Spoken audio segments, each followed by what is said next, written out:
Nous renversons les raisonnements et toute hauteur qui s'élève contre la connaissance de Dieu, et nous amenons toute pensée captive à l'obéissance de Christ. 2 Corinthiens, chapitre 10, verset 5. Ce verset n'est pas seulement une déclaration spirituelle. C'est une stratégie divine, car la bataille de ta vie ne commence pas autour de toi, mais à l'intérieur de ton esprit. Que fais-tu de ces pensées qui t'assaillent quand personne ne te voit? Sais-tu que Jésus t'a enseigné comment les maîtriser? Si tu veux vraiment expérimenter la paix de Dieu, tu dois apprendre à discipliner ton mental comme un soldat de lumière. Abonne-toi maintenant à Lumière en Christ. Aime cette vidéo et reste jusqu'à la fin. Tu découvriras des révélations bibliques puissantes et une prière inspirée qui transformera ta manière de penser. Et si ce message te parle déjà, écris en commentaire « Je refuse de laisser mes pensées diriger ma vie ». Lorsque Jésus disait « Ce que je vous dis dans les ténèbres, dites-le en pleine lumière, et ce que vous entendez à l'oreille, proclamez-le sur les toits ». Matthieu chapitre 10, verset 27. Il révélait déjà une vérité essentielle. Le combat intérieur est aussi réel que les œuvres visibles. Dans l'Évangile, le Seigneur ne cesse d'enseigner que le cœur est le foyer de nos pensées, et que de l'abondance du cœur, la bouche parle. Mais ce que beaucoup ignorent, c'est que Jésus ne s'est pas contenté de pardonner les péchés visibles. Il est venu guérir les pensées cachées, purifier les intentions, renouveler l'intelligence. Pourtant, dans notre époque saturée de distractions et de mensonges, cette vérité est négligée. On oublie que la sanctification commence par l'esprit, et que c'est dans le silence des pensées que s'entend d'abord la voix de Dieu. Avant que la lumière du Christ n'éclaire tes pensées, tu dois comprendre les mystères que le ciel révèle à ceux qui cherchent avec un cœur pur. Chaque vérité que tu vas entendre est une clé. Une clé pour briser les chaînes invisibles qui t'enferment dans des pensées erronées. Prépare ton esprit. Voici 10 mystères éclairés par Christ. Le premier mystère éclairé par Christ, c'est que tes pensées sont le champ de bataille de ta destinée. Tant que tu crois que les attaques de l'ennemi viennent toujours de l'extérieur, tu restes vulnérable à ses manipulations les plus sournoises. Mais Jésus t'a révélé une vérité que peu ont méditée. Ce n'est pas ce qui entre dans la bouche qui souille l'homme, mais ce qui sort de la bouche, c'est ce qui souille l'homme. Matthieu chapitre 15, verset 11. Et ce qui sort de ta bouche vient d'abord de tes pensées. C'est là que le diable plante ses suggestions, comme il l'a fait avec Judas, à qui l'Écriture dit « Satan mit dans le cœur de Judas l'intention de livrer Jésus. » Tu crois que tout commence par l'acte, mais aux yeux du ciel, tout commence par la pensée tolérée. Le champ de bataille n'est ni ton entourage, ni ton passé, ni ton futur. C'est ton esprit, chaque jour. Jésus a enseigné par ses silences, ses retraites dans la solitude, ses prières à l'aube, que gouverner ses pensées est le premier niveau de domination spirituelle. Lorsque tu négliges cette guerre intérieure, tu deviens esclave d'un royaume invisible qui contrôle tes choix sans que tu le réalises. Mais quand tu te dresses comme un soldat de Christ, que tu refuses les pensées de peur, de comparaison, de luxure ou de culpabilité, tu renverses les forteresses spirituelles et tu entres dans la paix que le monde ne peut ni donner ni voler. Tu ne pourras jamais marcher dans la volonté de Dieu sans filtrer tes pensées par sa parole. Si tu veux vraiment te rapprocher du cœur du Père, tu dois être impitoyable avec tout ce qui parasite ton esprit. L'Esprit Saint ne descend pas sur une pensée en désordre. Il cherche un terrain sanctifié. Et cette sanctification commence dès maintenant, dans le secret de ce que tu laisses exister en toi. Le deuxième mystère éclairé par Christ, c'est que tes pensées influencent directement ton atmosphère spirituelle.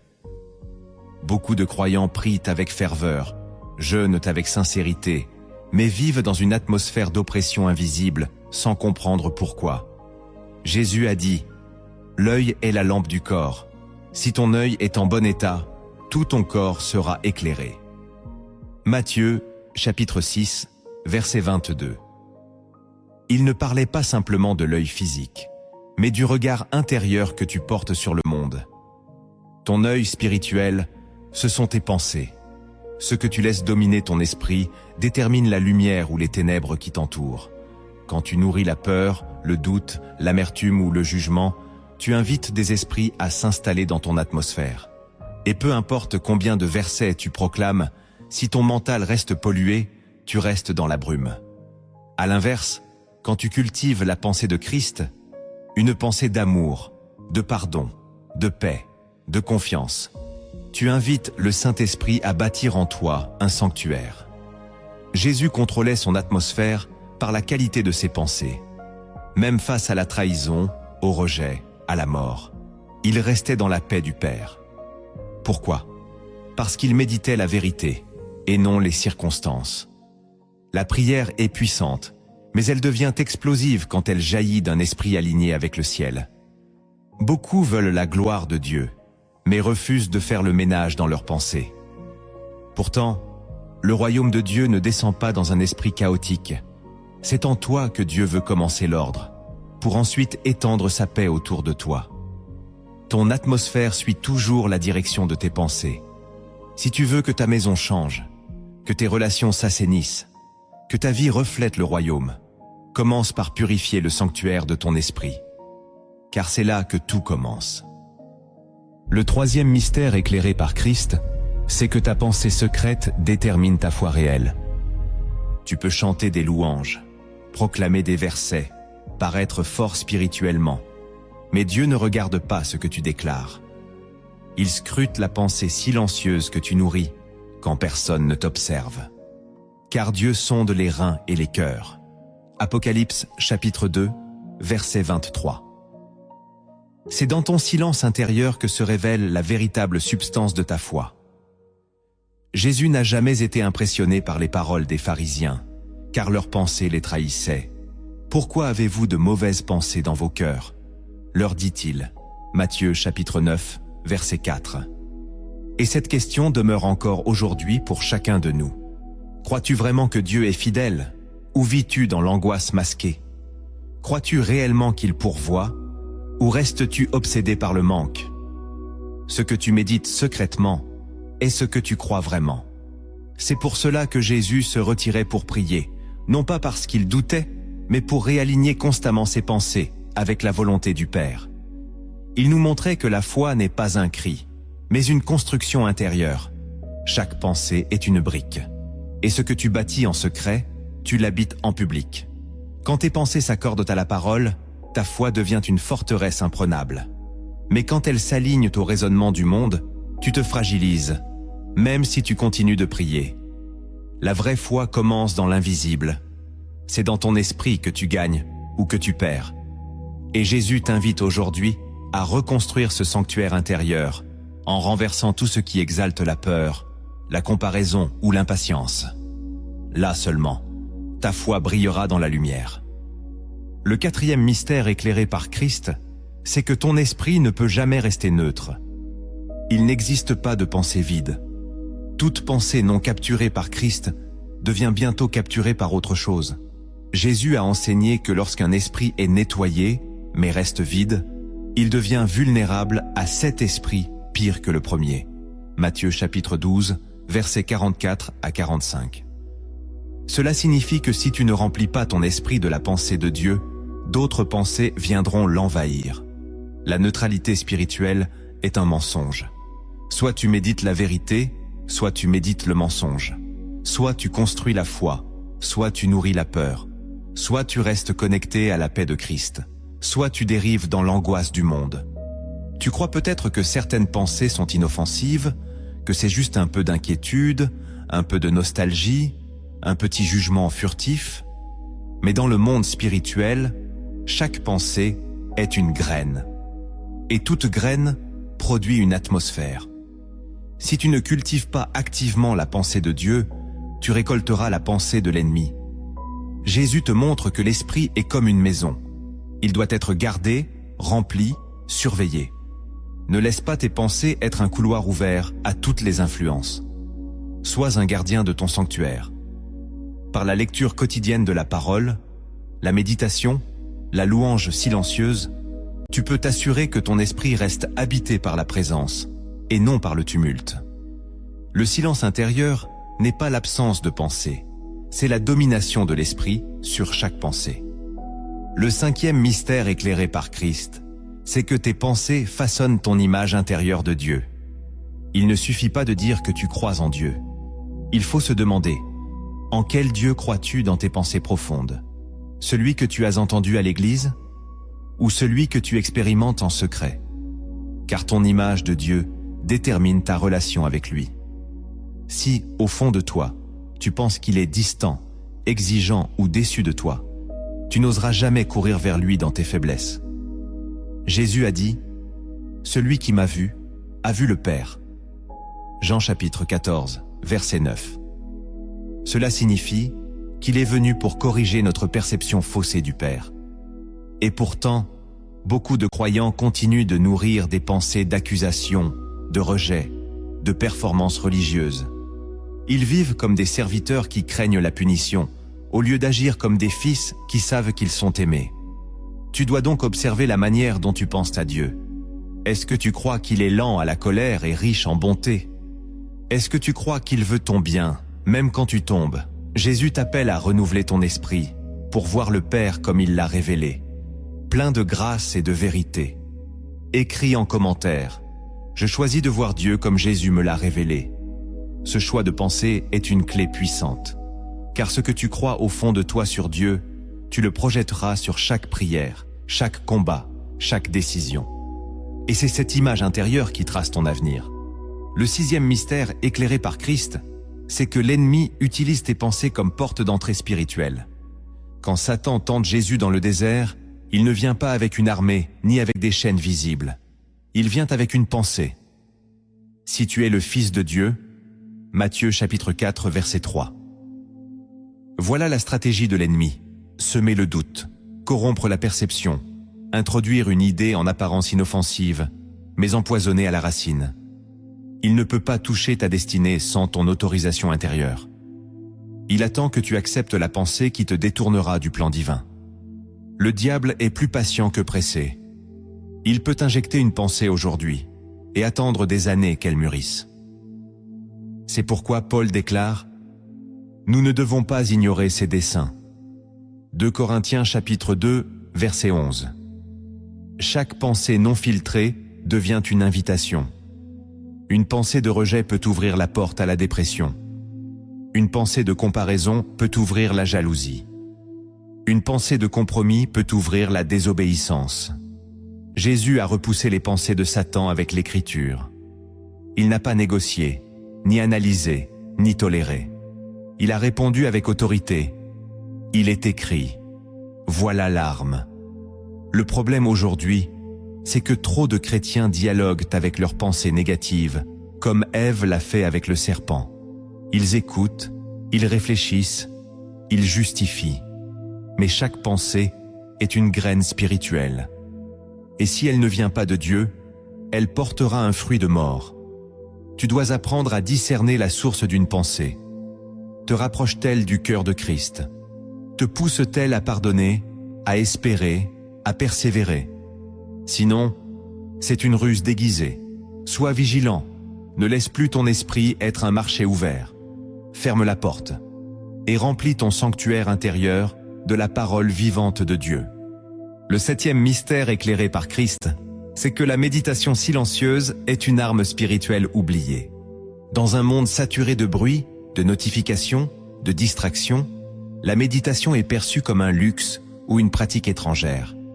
Pourtant, l'Écriture affirme que ce livre de la loi ne s'éloigne point de ta bouche. Médite-le jour et nuit. Josué chapitre 1, verset 8. Jésus lui-même, bien qu'entouré de foule, se retirait souvent pour être seul.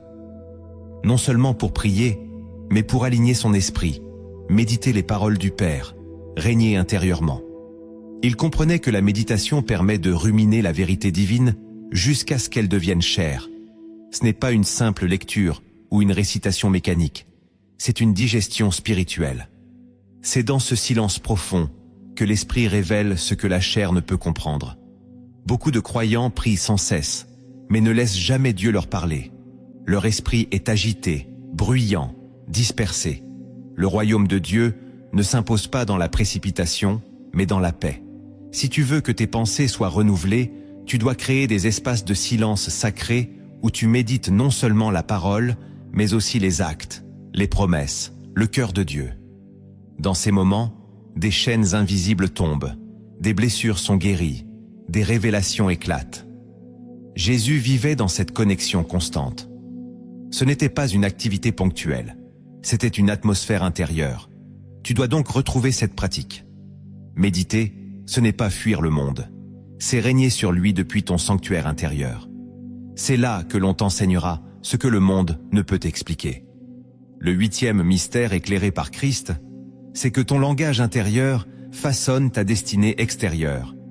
Car, comme il pense dans son cœur, tel il est. Proverbe chapitre 23, verset 7. Ce que tu dis à l'intérieur de toi façonne ta réalité. Jésus, lorsqu'il marchait vers la croix, ne méditait pas l'injustice, la douleur ou la trahison. Il méditait la gloire à venir, la rédemption de l'humanité, la volonté du Père. Et c'est ce langage intérieur, invisible pour les hommes, mais audible dans le ciel, qu'il a porté jusqu'au bout. Tu peux prier à haute voix, mais si ta pensée intime est marquée par le doute, l'échec ou l'indignité, tu annules l'autorité de tes prières. Ton langage intérieur doit être aligné avec le langage de la foi. Quand tu dis en toi-même « Je n'y arriverai pas, Dieu m'a oublié, je suis trop faible », tu grèves ton avenir avec des mots que Dieu ne t'a jamais adressés. Jésus t'enseigne que tu dois apprendre à te parler comme le Père te parle. « Mon fils, tu es toujours avec moi, et tout ce que j'ai est à toi. » Luc chapitre 15, verset 31. Voilà le langage que Dieu veut entendre dans ton esprit. Tu dois apprendre à prophétiser sur toi-même dans le silence, à déclarer intérieurement ce que Dieu a dit extérieurement. Ce n'est pas de l'orgueil, c'est de l'obéissance. Ton langage intérieur est la source invisible de ta posture, de tes choix, de ta foi. Si tu ne le sanctifies pas, tu seras toujours divisé entre ce que tu dis à voix haute et ce que tu crois réellement. Dieu veut unifier ton être, et cela commence dans le secret de tes pensées. Le 9e mystère éclairé par Christ, c'est que l'Esprit Saint travaille à travers la pensée soumise. Le Saint-Esprit n'impose rien, il ne force pas ton mental à changer. Il propose, il souffle, il enseigne. Il vous conduira dans toute la vérité. Jean chapitre 16, verset 13. Mais pour que ce guide agisse, ton esprit doit devenir un terrain de soumission. Beaucoup demandent l'onction, la direction, le discernement, mais refusent de soumettre leurs pensées. Ils méditent encore sur la vengeance, le désir charnel, les traumatismes, les offenses. Et cela bloque la communion. Le Saint-Esprit est saint, et il ne cohabite pas avec un esprit rebelle ou fermé. Jésus, lui, vivait dans une parfaite soumission mentale.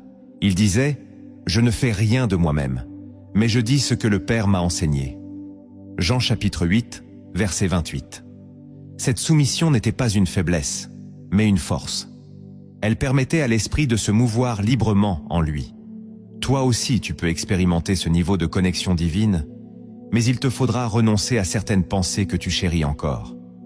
L'esprit ne t'élèvera jamais au-dessus du niveau de ta soumission. Ce que tu refuses de remettre à Dieu, il ne le transformera pas. Tu dois donc prier « Seigneur, je te donne mes pensées, façonne-les selon ta vérité. » Car ce n'est pas seulement ton cœur que Dieu veut toucher, c'est aussi ton intelligence, ton raisonnement, ta mémoire. L'Esprit Saint veut habiter ta pensée comme un sanctuaire et y faire résonner la voix du Père jour et nuit. Le 10e mystère, éclairé par Christ, c'est que la victoire commence toujours par une pensée alignée. Avant de marcher sur l'eau, Pierre a eu une pensée de foi. Avant d'entrer dans la fosse au lion, Daniel a entretenu une pensée de fidélité. Avant de sortir de la tombe, Jésus avait déjà proclamé dans son esprit « Il faut que le Fils de l'homme soit crucifié et qu'il ressuscite le 3e jour. » La victoire ne commence jamais par l'acte, mais par une pensée déposée dans l'âme. Trop de croyants attendent un miracle extérieur, alors que Dieu attend une transformation intérieure. Tu veux vaincre l'addiction? Commence par penser comme un homme libre. Tu veux percer dans ta mission? Commence par penser comme un envoyé. Tu veux guérir? Commence par méditer la parole de guérison. Jésus t'enseigne que le royaume de Dieu commence dans la graine. Et cette graine est une pensée vivante, nourrie par la foi et la parole. Le monde attend des résultats visibles. Dieu attend des pensées alignées. Car c'est par là que tout commence. L'esprit renouvelé devient le canal de l'autorité. Si tu restes prisonnier de schémas mentaux d'échec, de peur ou d'indignité, tu ne verras pas la plénitude du royaume. Mais si tu décides aujourd'hui de croire ce que Dieu pense de toi, alors tu verras les murs tomber, les portes s'ouvrir, les chaînes se briser. La véritable victoire est d'abord mentale, ensuite spirituelle, puis visible. Et Christ t'en donne aujourd'hui la clé. Il y a dans la parole de Dieu des lumières que le monde a oubliées, des vérités enterrées sous les habitudes religieuses, les traditions humaines ou les négligences du cœur. Mais aujourd'hui, le Saint-Esprit veut les réveiller. Prépare-toi à recevoir 10 lumières oubliées de l'Écriture, des révélations capables de transformer ton intelligence et d'éclairer ta marche. La première lumière oubliée de l'Écriture, c'est que Jésus a enseigné le tri spirituel des pensées. Dans Luc chapitre 11, verset 34, il déclare « Ton œil est la lampe de ton corps ». Et ce qu'il nomme œil, ce n'est pas seulement la vue physique, c'est le discernement intérieur, la manière dont tu laisses entrer certaines pensées et rejettes les autres. L'œil, dans la langue hébraïque, symbolise aussi l'intention, le jugement, la sélection. Jésus ne t'a pas appelé à subir chaque pensée, mais à choisir ce que tu acceptes dans ton sanctuaire intérieur. Ce tri spirituel est une discipline oubliée. L'homme moderne laisse son esprit devenir un carrefour sans contrôle. Il ouvre les portes aux nouvelles, aux opinions, aux soupçons, aux images, sans jamais poser la question. D'où vient cette pensée? Mais Jésus, lui, triait. Quand Pierre lui dit « Que Dieu t'en préserve, Seigneur, cela ne t'arrivera pas », il répondit « Arrière de moi, Satan ». Matthieu chapitre 16, verset 23. Voilà un tri sans compromis. Derrière les paroles bienveillantes, Jésus reconnaît une pensée contraire au plan de Dieu, et il la rejette sans hésitation. Ce tri n'est pas un luxe, c'est un réflexe spirituel. L'Esprit Saint veut t'enseigner à observer chaque pensée comme on examine un fruit, bon ou pourri, nourrissant ou toxique, aligné ou rebelle. Tu dois apprendre à ne plus accepter passivement ce qui traverse ton esprit. Dieu t'a donné le pouvoir de captiver chaque pensée et de la soumettre à l'obéissance de Christ. 2 Corinthiens chapitre 10, verset 5. C'est un commandement, pas une option. Tu as le droit de refuser une pensée d'orgueil, de peur, de convoitise, de doute. Tu as la responsabilité de filtrer ton esprit avec la lumière de la parole. Sans ce tri, tu laisses l'ennemi installer ses campements dans ta pensée. Mais avec cette lumière retrouvée, tu reprends le contrôle, et ton esprit redevient un lieu d'adoration, de paix et de clarté céleste. La deuxième lumière oubliée de l'Écriture, c'est que la pensée peut être un lieu de péché même sans action. Beaucoup pensent que tant qu'ils n'agissent pas, ils n'ont pas péché. Mais Jésus, dans le Sermon sur la montagne, brise cette illusion. Quiconque regarde une femme pour la convoiter a déjà commis l'adultère avec elle dans son cœur. Matthieu chapitre 5, verset 28. Voilà une révélation tranchante. Jésus ne juge pas seulement les actes, il sonde les intentions. Il dévoile que l'esprit humain peut devenir un théâtre d'infidélité, de violence, de manipulation, sans qu'aucun geste ne soit posé. L'ancienne alliance jugeait l'acte. Mais la nouvelle alliance, en Christ, élève le standard. C'est le cœur qui est visé. Et dans ce cœur, les pensées règnent. Tu peux sourire à quelqu'un tout en le haïssant intérieurement. Tu peux prier à voix haute tout en nourrissant une pensée d'orgueil ou de jalousie. Et pourtant, ces pensées, invisibles aux hommes, sont des fautes aux yeux de Dieu. Jésus t'appelle à une sainteté intérieure, non une apparence religieuse. C'est dans l'intimité de tes réflexions que se joue ton obéissance. L'ennemi ne t'aura peut-être jamais poussé à agir, mais il te gardera captif, tant qu'il pourra influencer ta pensée. Tu dois comprendre que dans le royaume de Dieu, le péché commence par une semence mentale. Et si elle n'est pas arrachée, elle germe, elle prend racine et finit par produire l'acte. Le pardon commence dans la pensée, la convoitise aussi, la rébellion, la foi, la peur. Tout commence là. C'est pourquoi Jésus insiste pour que tu sois pur dans l'invisible. La prière seule ne suffit pas. Elle doit être accompagnée d'un nettoyage profond de ton système de pensée. Demande au Saint-Esprit de te montrer les zones où tu pèches en silence, là où tes intentions sont tordues, là où tes méditations contredisent la parole. Car c'est dans cet espace invisible que tu redeviens libre. La troisième lumière oubliée de l'Écriture, c'est que Jésus a vécu une vie mentale disciplinée. Il n'a pas seulement obéi dans ses actions, il a triomphé dans sa pensée. Il ne commettra point d'iniquité, et la fraude ne se trouvera pas dans sa bouche. Ésaïe chapitre 53, verset 9. Ce verset, souvent lu pour évoquer la souffrance de Jésus, révèle aussi la pureté de sa pensée. Car aucune fraude ne peut être évitée en parole si elle existe déjà en pensée. Le silence de Jésus face à Pilate n'était pas un vide mental, c'était un contrôle parfait de sa pensée. Il ne réagissait pas selon les accusations, mais restait aligné avec la volonté du Père. Jésus se retirait souvent pour méditer, prier, écouter. Il ne vivait pas dans le tumulte du monde, mais dans la paix de son esprit. Même sur la croix, dans la douleur, il garde sa pensée soumise à Dieu. Père, pardonne-leur. Voilà l'esprit de Christ. Et pourtant, nous négligeons cette dimension. Nous voulons les fruits visibles de Christ sans adopter sa discipline intérieure. Nous voulons parler comme lui sans penser comme lui. Mais Paul dit « Ayez en vous les sentiments qui étaient en Jésus-Christ ». Philippiens chapitre 2, verset 5. Cela inclut la manière de penser, de réagir, de percevoir les autres. Tu dois demander au Saint-Esprit non seulement l'onction, mais la discipline mentale du Messie.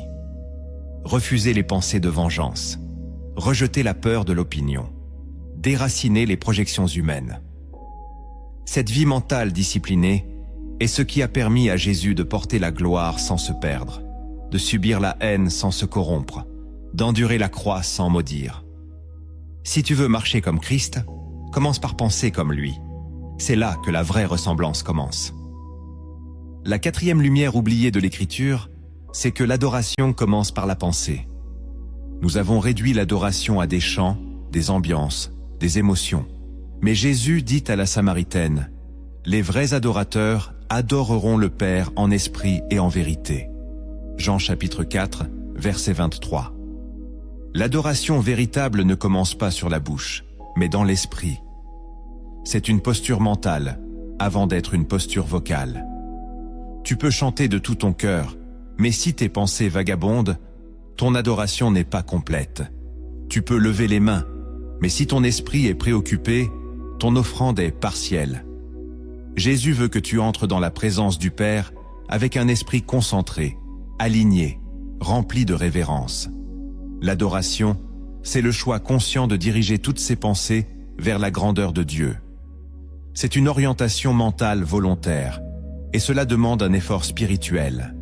Dans Romains chapitre 12, verset 2, Paul dit « Soyez transformés par le renouvellement de l'intelligence ». Ce renouvellement est ce qui prépare l'esprit à l'adoration pure. Plus tu nourris ton esprit de la parole, plus tu purifies ton adoration. Plus tu médites sur la sainteté, la fidélité, la majesté de Dieu, plus ton esprit entre en communion avec lui. L'adoration devient alors un dialogue intérieur, constant, profond. C'est dans cette atmosphère mentale que le Saint-Esprit descend. Pas dans le bruit, mais dans la pensée orientée vers le trône. C'est pourquoi Jésus passait des nuits entières à prier sans chant, sans musique. Il adorait avec son esprit, avec son silence, avec ses pensées. Et c'est cette dimension que Dieu veut restaurer dans ton intimité avec lui. L'adoration n'est pas un moment dans la semaine. C'est une atmosphère mentale que tu portes jour et nuit. La cinquième lumière oubliée de l'Écriture, c'est que tes pensées sont des sacrifices invisibles. Dans l'Ancien Testament, on offrait des animaux. Dans le Nouveau, Paul dit « Offrez vos corps comme un sacrifice vivant. Ce sera de votre part un culte raisonnable. » Romains chapitre 12, verset 1. Mais ce corps comprend aussi l'esprit. Offrir son corps sans soumettre ses pensées, c'est une offrande incomplète. Le véritable sacrifice aujourd'hui, c'est refuser de penser comme le monde. C'est offrir à Dieu ses raisonnements, ses schémas mentaux, ses réactions émotionnelles. Chaque fois que tu refuses une pensée de vengeance, tu offres un sacrifice.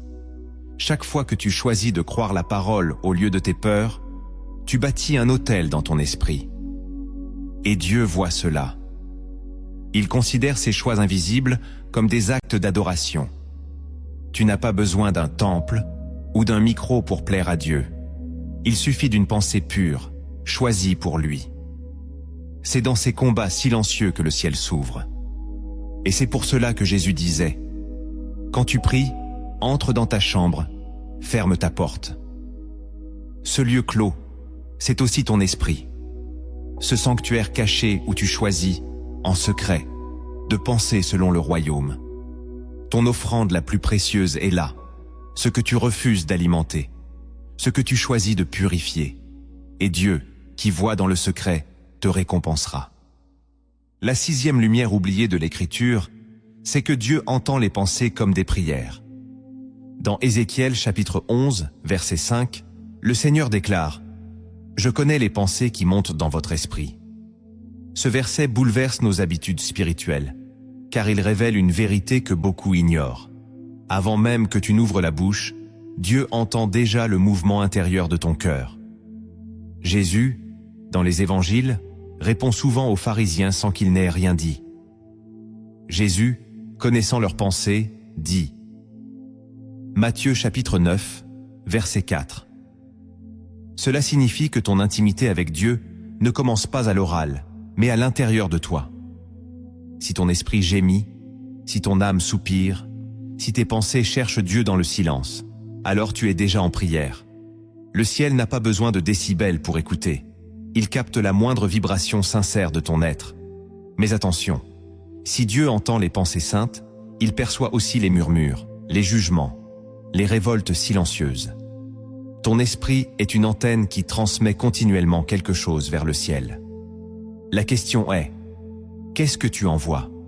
De la foi ou du doute? De l'adoration ou du reproche?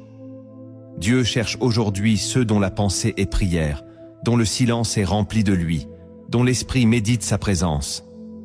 Apprends à rester connecté intérieurement, même sans un mot. Apprends à nourrir des pensées qui plaisent à Dieu, car ce sont elles qui bâtissent un autel invisible dans ton âme. Et c'est là, dans ce lieu sans bruit, que les plus grandes prières sont exaucées. La septième lumière oubliée de l'Écriture, c'est que ta pensée peut sanctifier ou profaner ta vie. Paul écrit à Tite, « Tout est pur pour ceux qui sont purs, mais rien n'est pur pour ceux qui sont souillés et incrédules. Leur intelligence et leur conscience sont souillées. » Tite chapitre 1, verset 15. Ce verset est troublant, car il montre que ce n'est pas seulement l'objet ou la situation qui importe, mais l'état de la pensée qui les perçoit. Une même parole peut édifier ou scandaliser selon la pensée de celui qui l'entend. Une même circonstance peut produire la foi ou le découragement selon la pensée de celui qui la traverse. Jésus vivait entouré de pécheurs, mais rien ne le souillait, car sa pensée était sanctifiée. Il touchait les lépreux, mangeait avec les collecteurs d'impôts, mais son esprit restait en paix avec le Père. À l'inverse, les pharisiens, remplis de jugements et de soupçons, se souillaient eux-mêmes sans toucher quoi que ce soit d'impur. Voilà pourquoi ta pensée est le lieu de la vraie sanctification.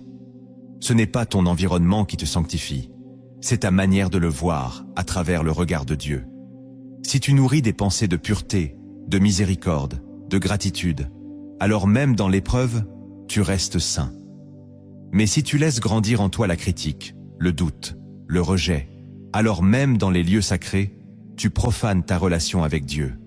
Sanctifie ta pensée et tu sanctifieras ton quotidien. La huitième lumière oubliée de l'Écriture, c'est que les pensées persistantes révèlent tes autels invisibles. Dans l'Ancien Testament, un autel était un lieu où l'on sacrifiait, où l'on adorait, où l'on revenait régulièrement.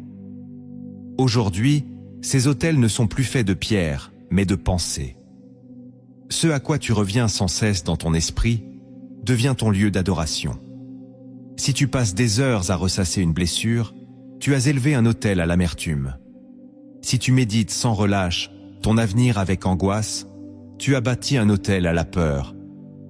Jésus t'appelle à renverser ces autels-là, à briser ces lieux invisibles où ton âme sacrifie sa paix. Il te dit comme à Gédéon, « Démolis l'autel de Baal et bâtis un autel à l'Éternel ton Dieu. » Juges chapitre 6, versets 25 à 26. Tu ne peux pas bâtir l'autel du Seigneur tant que tu laisses en place celui de tes anciennes pensées. Tu dois choisir aujourd'hui. Quelles pensées nourrissent ton esprit chaque jour? Quels souvenirs, quelles projections, quelles obsessions occupent ton autel intérieur? Dieu ne partage pas son trône. Si tu veux qu'il règne, tu dois renverser ce qui l'offense. Apprends à revenir chaque jour à un seul lieu, la croix. Que ta pensée s'y repose, s'y soumette, s'y renouvelle. Là, ton autel deviendra un lieu de feu et de transformation. La neuvième lumière oubliée de l'Écriture, c'est que la pensée est le terreau de la révélation. Médite ces choses. Donne-toi entièrement à elles. 1 Timothée, chapitre 4, verset 15. Paul savait que la révélation ne descend pas dans un esprit distrait. Elle germe dans la méditation. Dieu ne jette pas ses perles dans les esprits pressés. Il les confie à ceux qui savent réfléchir, mâcher, répéter, creuser la parole jusqu'à ce qu'elle devienne lumière. Jésus posait des questions, racontait des paraboles, puis se taisait. Pourquoi? Pour forcer ses disciples à penser, à méditer, à chercher. Beaucoup de chrétiens veulent des réponses immédiates, mais refusent de méditer longuement la vérité. Ils survolent, ils entendent, mais ils ne laissent pas la pensée s'enraciner. Pourtant, c'est dans la pensée patiente que le Saint-Esprit souffle la révélation. Tu veux comprendre le plan de Dieu pour ta vie? Prends le temps de méditer. Tu veux recevoir une parole précise pour ce que tu vis? Laisse ton esprit devenir une terre labourée par la parole. Dieu parle à ceux qui savent attendre, écouter, creuser. Et cette révélation silencieuse devient ensuite une arme puissante. C'est pourquoi Jésus, même dans son silence, enseignait. Sa pensée éclairée portait en elle la sagesse éternelle. Et cette sagesse t'est offerte, si tu sais méditer jusqu'à la révélation. La 10e lumière oubliée de l'Écriture, c'est que Dieu peut transformer ta vie entière en changeant ta pensée. Ne vous conformez pas au siècle présent, mais soyez transformés par le renouvellement de l'intelligence. Romains chapitre 12, verset 2. Ce verset contient une promesse immense. Ta transformation extérieure commence par une métamorphose intérieure. Tu veux changer ta vie? Commence par changer ta manière de penser. Pas superficiellement, profondément. Dieu ne commence jamais par les circonstances, il commence par l'esprit. Il sait que si ton esprit est renouvelé, ta foi, tes choix, ton langage et ta vision vont suivre. Jésus a transformé des pécheurs en apôtres, non en changeant leur situation, mais leur mentalité. Il leur a dit « Je vous ferai pécheurs d'hommes ». Il a modifié leur manière de voir leur appel. Aujourd'hui, Dieu veut te dire « Je peux changer ta destinée si tu me laisses transformer ta pensée ». C'est le lieu du combat, mais aussi de la victoire. Si ce message t'a touché, partage cette vidéo autour de toi. Car nombreux sont ceux qui souffrent sans comprendre que leur délivrance commence dans la pensée. Deviens un canal d'eux. Le premier chemin de mise en pratique divine, c'est de sanctifier chaque matin ta pensée avant toute autre chose. Trop de croyants commencent leur journée par leurs obligations, leurs écrans, leurs préoccupations. Mais Jésus, lui, se levait tôt pour prier dans un lieu désert. Marc chapitre 1, verset 35. Ce n'était pas une simple habitude pieuse. C'était une stratégie pour sanctifier ses pensées avant que le monde ne les envahisse. Si tu veux renouveler ton intelligence, tu dois offrir à Dieu les premières pensées de ta journée. Avant même de consulter ton téléphone, place ton esprit devant le trône. Prie en silence, médite un verset, proclame la paix de Christ. C'est là que tu façonnes le ton spirituel de ta journée. Car ta première pensée donne la direction à toutes les autres. Sois conscient que le matin est une porte.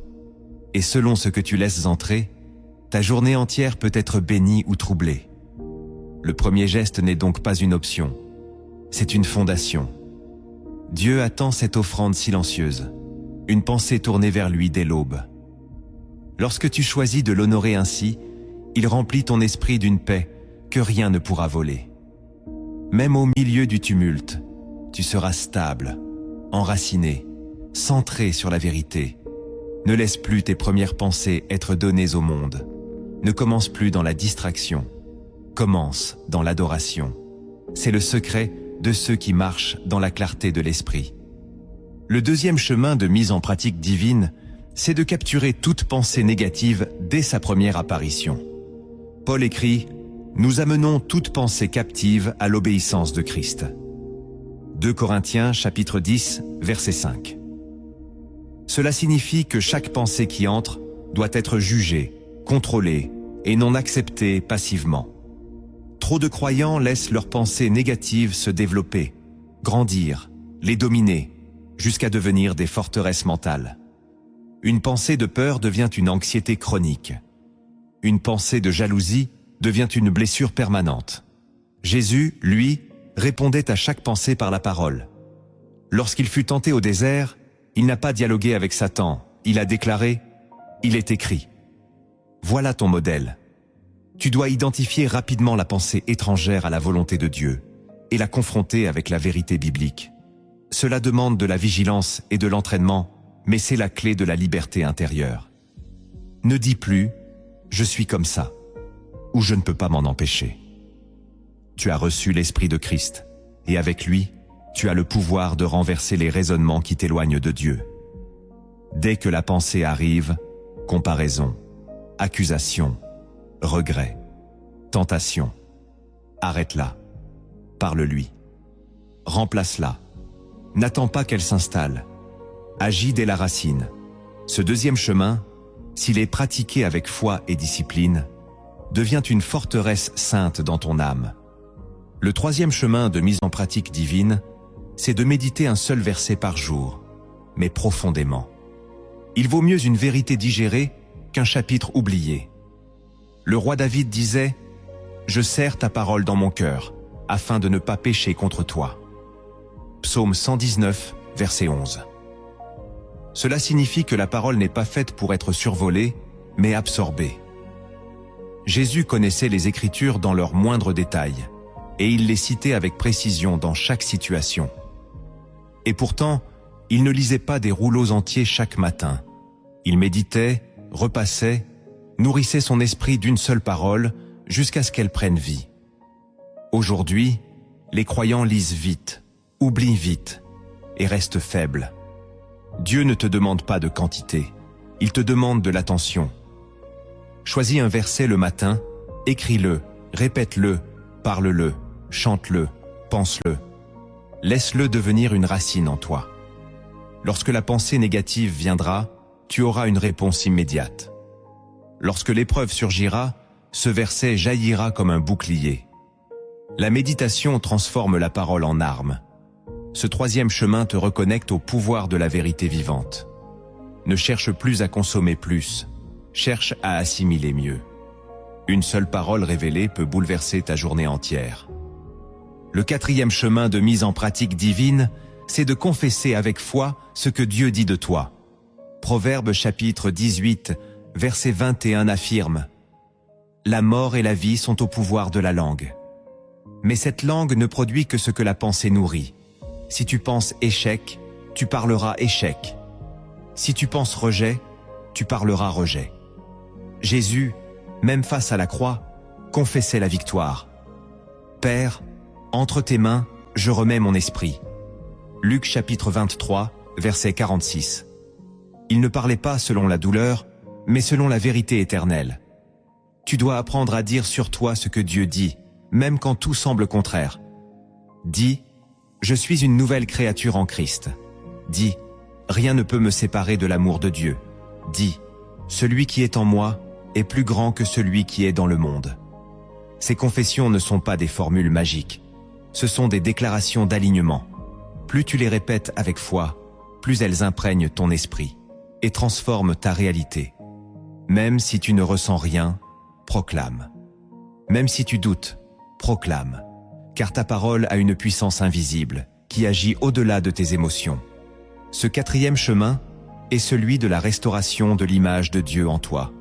Il commence dans la pensée, s'exprime par la bouche et finit par modeler ton monde.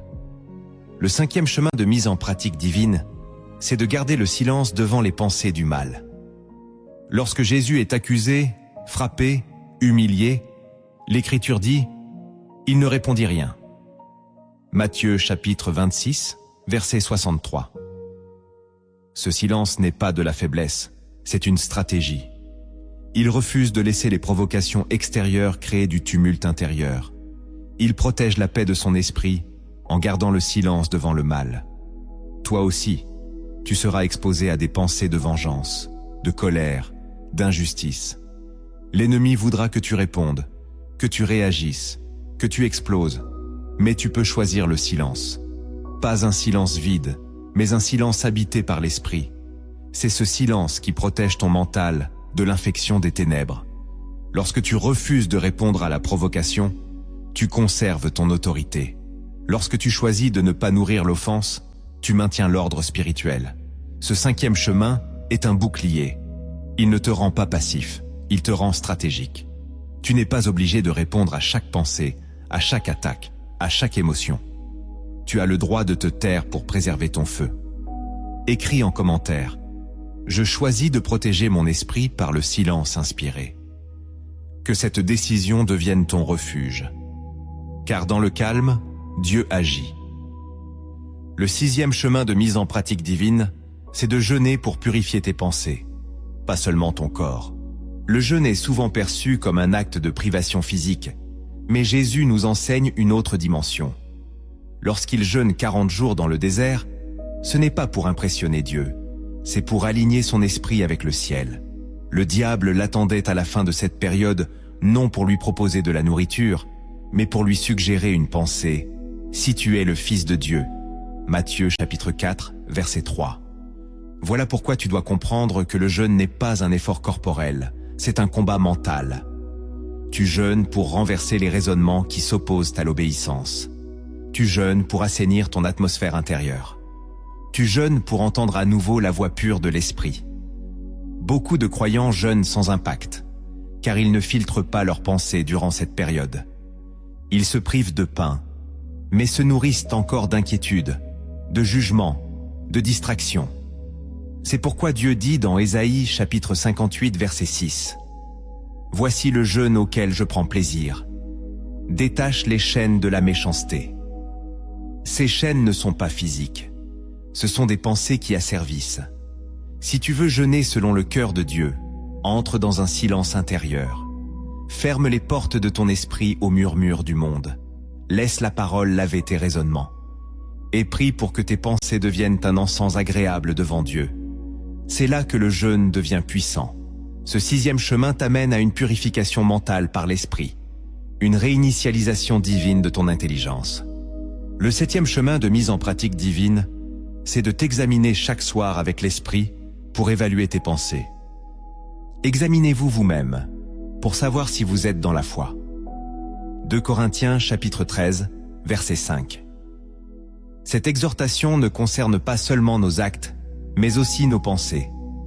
À la fin de chaque journée, Jésus se retirait. Il priait, il se reconnectait au Père, et dans ce temps de silence, il évaluait, il déposait, il écoutait. Trop de croyants terminent leur journée dans la distraction, dans la fatigue, dans le flux de pensées non filtrées. Ils s'endorment sans savoir ce qu'ils ont entretenu intérieurement. Mais Dieu te propose un exercice sacré. t'asseoir chaque soir, en silence, et lui demander « Qu'ai-je pensé aujourd'hui ? Qu'ai-je accepté en moi qui t'attriste ?» Ce n'est pas une introspection charnelle, mais un examen guidé par l'esprit. C'est dans ce moment que tu identifies les pensées parasites, les jugements furtifs, les peurs qui ont grandi en toi. Tu peux alors les confesser, les rejeter, les remplacer. Ce moment du soir devient un autel de purification. Tu fermes la journée, non pas en l'oubliant, mais en l'offrant. Tu ne dors pas avec le chaos, tu entres dans le repos en paix. Ce 7e chemin est un geste d'amour envers Dieu et envers toi-même. Il te permet de marcher avec un esprit léger, propre, préparé à recevoir de nouvelles grâces.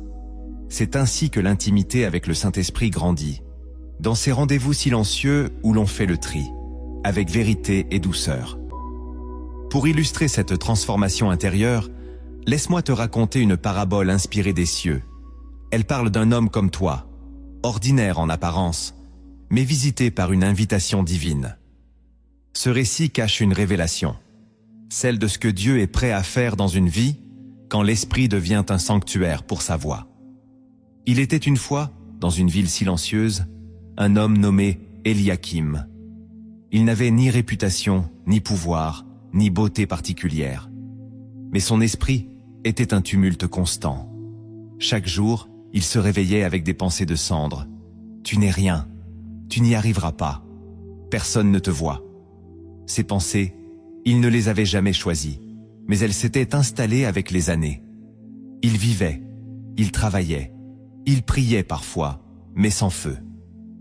Un jour, alors qu'il errait dans la rue, un vieillard s'approcha de lui. Il portait une tunique blanche tachée d'or, et dans sa main, un petit coffret scellé. Il le tendit à Eliakim sans un mot, puis disparut. L'homme rentra chez lui, intrigué. Il ouvrit la boîte et y trouva un parchemin enroulé. « Voici les pensées que j'ai formées sur toi. Pensées de paix et non de malheur, pour te donner un avenir et de l'espérance. » Jérémie chapitre 29, verset 11. À la lecture de ces mots, Eliakim sentit une chaleur nouvelle inonder son esprit. Mais dès le lendemain, les pensées de cendre revinrent, plus bruyantes que jamais. Pourtant, il se souvenait du coffret. Alors il décida, chaque matin, d'ouvrir le parchemin, de le lire à voix haute, puis de remplacer une pensée noire par une pensée d'or. Quand il pensait « Tu es faible », il répondait « Je puis tout par Christ ». Quand il entendait « Tu es seul », il murmurait « Dieu est avec moi comme un vaillant héros ». Les jours passaient et un miracle se produisait. Son visage changeait, son regard devenait clair, ses décisions devenaient audacieuses. Il n'avait ni gagné en argent, ni changé de maison, mais il avait retrouvé la royauté perdue de son esprit. Le village le regardait avec respect, sans comprendre. Mais lui savait, sa couronne ne se voyait pas à l'extérieur. Elle était faite de pensées d'or, gravées par la main de Dieu. Et chaque nuit, avant de dormir, il relisait le parchemin et disait à voix basse « Seigneur, garde mon esprit, car c'est là que tout commence. » Cette parabole te révèle une vérité oubliée. La victoire ne commence ni dans les circonstances, ni dans le regard des autres, mais dans la pensée sanctifiée. Eliakim n'a pas combattu avec ses mains, il a trié ses pensées. Il n'a pas changé le monde extérieur, il a laissé Dieu réécrire le monde intérieur. Et c'est cette transformation invisible qui a tout bouleversé. Si tu veux voir ta vie changer, commence par écouter ce que tu te dis à toi-même. Demande-toi si ta pensée vient de la cendre ou de l'or. Car Dieu t'a laissé un coffret, sa parole. Et si tu la médites chaque jour, elle deviendra une couronne, une paix, une puissance. Que cette histoire t'inspire à te lever et à garder ton esprit avec soin. Car c'est là, dans ce lieu caché, que Dieu façonne les vrais rois de son royaume. Tu as découvert ce que Jésus a réellement enseigné sur le pouvoir de la pensée. Tu as vu que le combat ne commence pas autour de toi, mais en toi. Tu as compris que tes pensées peuvent t'enchaîner ou te libérer, t'éloigner de Dieu ou t'attirer dans sa présence. Ce message n'était pas une leçon de morale, mais une invitation à renaître intérieurement.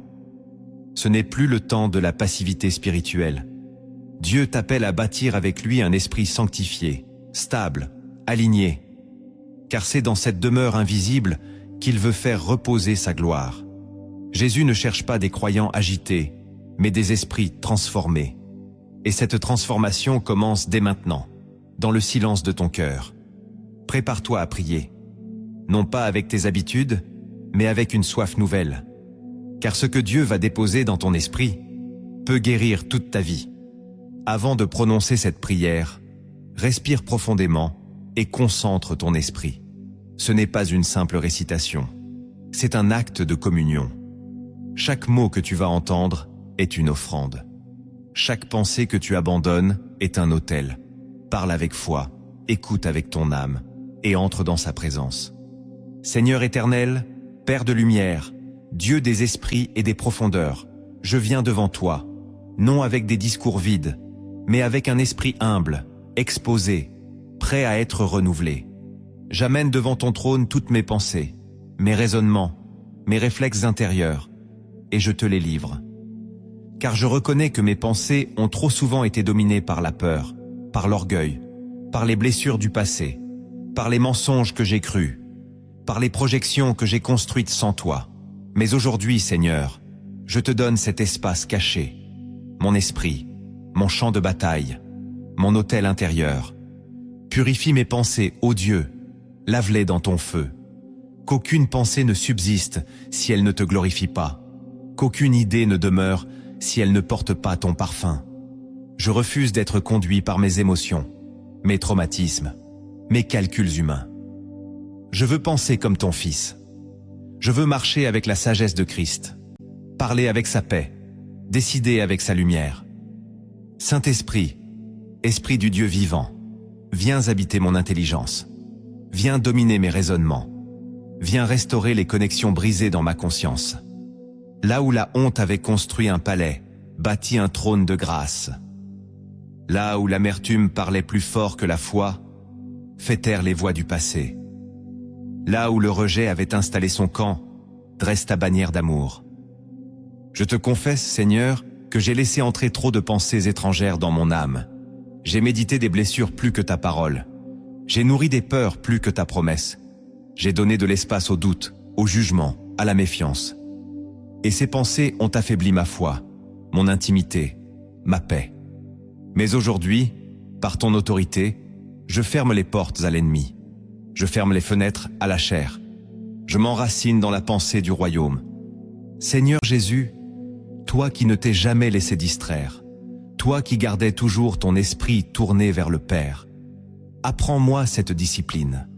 Apprends-moi à penser le bien, à attendre le meilleur, à discerner l'origine de chaque idée.